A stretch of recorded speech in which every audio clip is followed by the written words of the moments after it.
Welcome to 99 TV. నేను బ్రహ్మనాయుడు. భారత్పై భారీ ఉగ్రకుట్ర అంటే భారతదేశానికి ఉగ్రవాదుల నుంచి ఇంకా ప్రమాదం పొంచి ఉంది.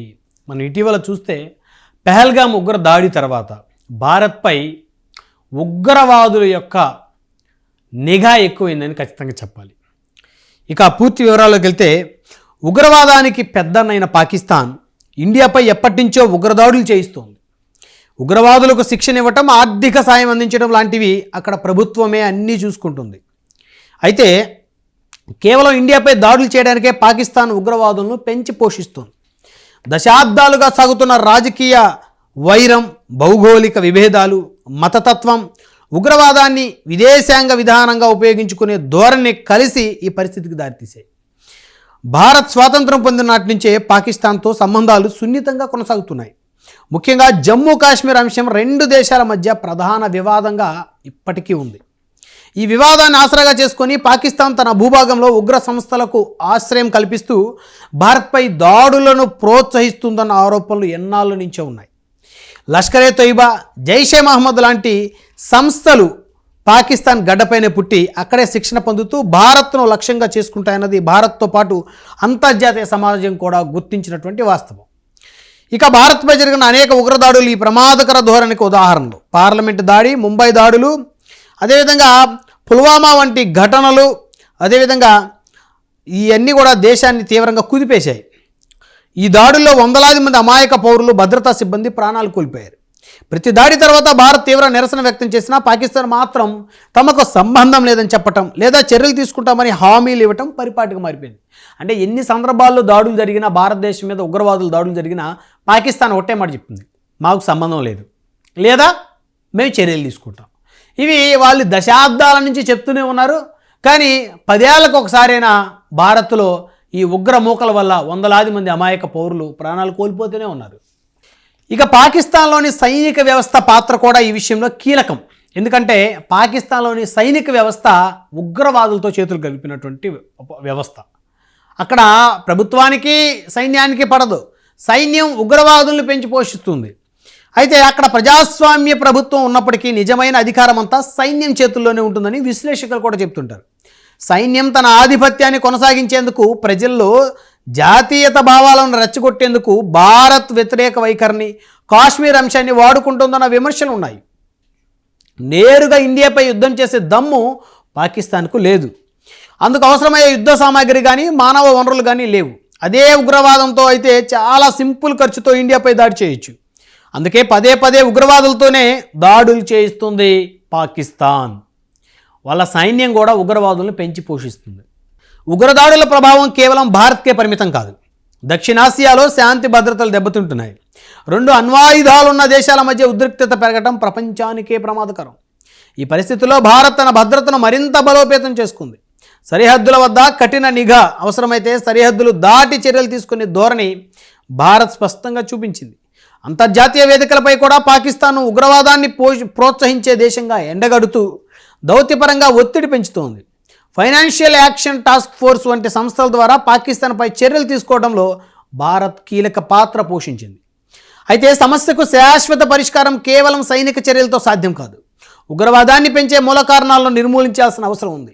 పాకిస్తాన్ తన భూభాగంలో ఉగ్ర సంస్థలను పూర్తిగా నిర్మూలించి నిజాయితీగా శాంతి మార్గాన్ని ఎంచుకున్నప్పుడే దక్షిణాసియాలో స్థిరమైన శాంతి సాధ్యమవుతుంది. మొత్తంగా చూస్తే పదే పదే పాకిస్తాన్ నుంచి భారత్పై జరుగుతున్న ఉగ్రదాడులు కేవలం 2 దేశాల మధ్య సమస్య కాదు. ఇది మానవత్వానికి, ప్రపంచ శాంతికి మధ్య ఒక సవాల్. ఉగ్రవాదాన్ని ఏ రూపంలోనూ సమర్థించకుండా దాన్ని ప్రోత్సహించే వ్యవస్థలను నిర్మూలించడమే శాశ్వత పరిష్కారం. ఉగ్రవాదాన్ని నిర్మూలించడమే పరిష్కారం. పాకిస్తాన్లోని ఉగ్రమూకలను, ఉగ్రవాద శిబిరాలన్నింటినీ కూడా కూల్చివేయటమే సరైనటువంటి సమాధానం. ఆపరేషన్ సింధూర్లో భాగంగా భారత్ ఉగ్రవాదుల శిబిరాలపై దాడులు చేసి వాటిని పూర్తిగా నేలమట్టం చేసింది. అయినప్పటికీ ఉగ్రవాదులు తమ ధోరణిని మార్చుకోవటం లేదు. భారత్పై దాడులు చేయాలనే ఉద్దేశంతో రకరకాల ప్రణాళికలు రూపొందిస్తూ ముందుకు సాగుతున్నారు. ఇటీవల ఢిల్లీలో జరిగిన బాంబు పేలుడు ఘటన ఈ ఉగ్ర ధోరణికి మరో ఉదాహరణగా నిలిచింది. ఇదే సమయంలో జమ్మూ కాశ్మీర్ సరిహద్దుల్లో మరో ఉగ్ర కుట్రకు ప్రణాళిక రూపొందించినట్టు భద్రతా దళాలు గుర్తించాయి. అప్రమత్తమైన భద్రతా దళాలు ఈ కుట్రను సకాలంలో ఛేదించగలిగాయి. చూసారా? ఇదే సమయంలో ఇటీవల ఢిల్లీలో జరిగిన బాంబు పేలుడు ఘటన ఈ ఉగ్ర ధోరణికి మరొక ఉదాహరణ. ఇదే సమయంలో జమ్మూ కాశ్మీర్ సరిహద్దులో మరో ఉగ్ర కుట్రకు ప్రణాళిక రూపొందించినట్టు భద్రతా దళాలు గుర్తించాయి, సకాలంలో ఛేదించాయి, అప్రమత్తమై. ఇక జమ్మూ కాశ్మీర్లోని ఆకునూరు సెక్టార్లో శుక్రవారం నాడు AK రైఫిల్తో ఉన్నటువంటి జైషే మహమ్మద్ ఉగ్రవాద సంస్థకు చెందిన ఓ ఉగ్రవాదిని సరిహద్దు భద్రతా దళం పట్టుకుంది. సరిహద్దులు దాటి అక్రమంగా భారత్లోకి ప్రవేశించేందుకు అతడు ప్రయత్నిస్తుండగా BFS సిబ్బంది అరెస్ట్ చేశారు. అనంతరం అతన్ని పోలీసులకు అప్పచెప్పారు. BSF అంటే బోర్డర్ సెక్యూరిటీ ఫోర్స్. అరెస్ట్ అయిన ఉగ్రవాది రాజౌరి జిల్లాలోని బుధాల్ ప్రాంతానికి చెందిన అబ్దుల్ ఖాలిక్గా గుర్తించారు. పూంచ్, రాజౌరి ప్రాంతాల్లో అతడు జైషే మహమ్మద్ ఉగ్రవాద సంస్థకు గ్రౌండ్ వర్కర్గా పనిచేసినట్టు అధికారులు తెలిపారు. కొన్ని సంవత్సరాల క్రితమే ఖాలిక్ తన ఇంటి నుండి వెళ్ళిపోయాడు. ఆ తర్వాత పాకిస్తాన్ చేరుకున్న అతడు అక్కడ జైషే మహమ్మద్ ఉగ్రవాద సంస్థతో చేరాడు. భారత్పై తీవ్ర ద్వేషంతో ఉన్న ఖాలిక్ పాకిస్తాన్లో ఉగ్ర శిక్షణ పొందాడు. ఆ శిక్షణ అనంతరం సరిహద్దు దాటి భారత్లోకి ప్రవేశించేందుకు ప్రయత్నించగా భద్రతా దళాల కంటపడ్డాడు. BSF సిబ్బంది అప్రమత్తతతో అతడి ప్రయత్నం విఫలమైంది. BSF సిబ్బంది గుర్తించబట్టి అతని ప్రయత్నం విఫలమైంది, లేకపోతే మారణకాండ జరిగేది. మళ్ళీ ఇటీవల కాలంలో జమ్మూ కాశ్మీర్లోని స్థానికులను ఉగ్రవాద సంస్థలు రిక్రూట్ చేసుకుంటున్నట్లు స్పష్టమవుతుంది. ఢిల్లీలో జరిగిన ఘటనతో ఈ విషయం మరోసారి తేటతెల్లమైంది. స్థానికులను ముందుగా తమ వైపు తిప్పుకొని వారిని పాకిస్తాన్కు పంపించి అక్కడ ఉగ్రవాద కార్యకలాపాల్లో భాగస్వాములను చేస్తున్నారు. ఆ తర్వాత అక్రమంగా సరిహద్దులు దాటి భారత్లోకి పంపించేందుకు ఉగ్రవాద సంస్థలు ప్రయత్నిస్తున్నాయి. ఈ పరిస్థితుల్లో భద్రతా దళాల అప్రమత్తత దేశ భద్రతకు అత్యంత కీలకంగా మారింది. ఆపరేషన్ సింధూర్ తర్వాత సాంబా, కధువా, జమ్మూ సెక్టార్లకు ఎదురుగా ఉన్న సియాల్కోట్, జఫర్వాల్ ప్రాంతాల్లో పాకిస్తాన్ 17 లాంచ్ ప్యాడ్లను పునరుద్ధరించిందని ఇటీవల వార్తలు వెలువడ్డాయి. ఈ సమాచారం వెలుగులోకి రావడంతో భారత భద్రతా బలగాలు అప్రమత్తమయ్యాయి. ఈ లాంచ్ ప్యాడ్లను పునరుద్ధరించిన కొద్ది రోజులకే ఒక ఉగ్రవాది భారత్లోకి చొరబడేందుకు ప్రయత్నించడం ప్రాధాన్యతను సంతరించుకుంది. ఆ ఉగ్రవాది మన దేశంలో అల్లకల్లోలం సృష్టించేందుకు ప్రణాళికలు రూపొందించినట్టు భద్రతా సంస్థలు గుర్తించాయి. దేశంలో శాంతి భద్రతలకు విఘాతం కలిగించాలనే లక్ష్యంతో ఉగ్రవాద సంస్థలు నిరంతరం కుట్రలు పొందుతున్నాయి. ఈ కుట్రలో భాగంగా జమ్మూ కాశ్మీర్కి చెందిన స్థానిక యువతను తమ వైపు తిప్పుకుంటున్నారు. పేదరికాన్ని అవకాశంగా మలుచుకొని ఆ యువతకు ఆర్థిక సహాయం చేస్తూ వారిని ఆకర్షిస్తున్నారు. అనంతరం శిక్షణ పేరుతో పాకిస్తాన్కు తరలించి అక్కడ ఉగ్ర శిక్షణ తర్వాత అక్రమ మార్గాల ద్వారా మళ్ళీ భారత్లోకి ప్రవేశించేలా చేస్తున్నాయి. ఇలా దేశంలోకి వచ్చిన వారితో అల్లకల్లోలం సృష్టించేందుకు ప్రణాళికలు రూపొందిస్తున్నాయి. జైషే మహమ్మద్ ఉగ్రవాద సంస్థకు చెందిన ఓ ఉగ్రవాది భారత్లోకి ప్రవేశించే ప్రయత్నంలో పట్టుబడిన నేపథ్యంలో భద్రతా దళాలు సరిహద్దుల్లో మరింత పటిష్టంగా పహరా కాస్తున్నాయి. దేశ భద్రతను కాపాడేందుకు అన్ని చర్యలు తీసుకుంటూ అప్రమత్తంగా వ్యవహరిస్తున్నాయి. నిజంగా చాలా దురదృష్టకరం.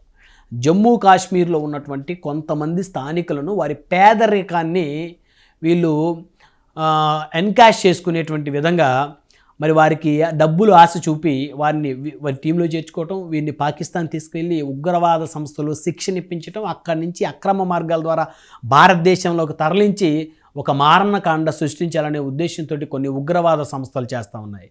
సో నిజంగా ప్రతి భారతీయుడు కూడా అప్రమత్తంగా ఉండాల్సినటువంటి అవసరం ఉంది. పెహల్గామ ఉగ్రదాడి తర్వాత భారత ప్రభుత్వం ఎంతో ప్రతిష్టాత్మకంగా ఆపరేషన్ సింధూర్ను ప్రారంభించిన తర్వాత, ఉగ్రవాద సంస్థల శిబిరాలు కొన్ని ధ్వంసం చేసిన తర్వాత పాకిస్తాన్లోని ఉగ్రముఖులన్నీ కూడా భారత్ మీద కక్షగట్టినటువంటి పరిస్థితి ఉంది. కాబట్టి మన చుట్టుపక్కల ఉన్నటువంటి పరిసరాలు ఎప్పుడూ కూడా అబ్జర్వ్ చేయాల్సినటువంటి అవసరం ఉంది. నిజంగా భారతదేశానికి ఉగ్రదాడి ఎప్పటికీ పొంచి ఉంటుంది, అందులో ఎలాంటి డౌట్ లేదు. కాబట్టి ప్రతి భారతీయుడు కూడా అప్రమత్తతో ఉండాల్సినటువంటి అవసరం ఉంది.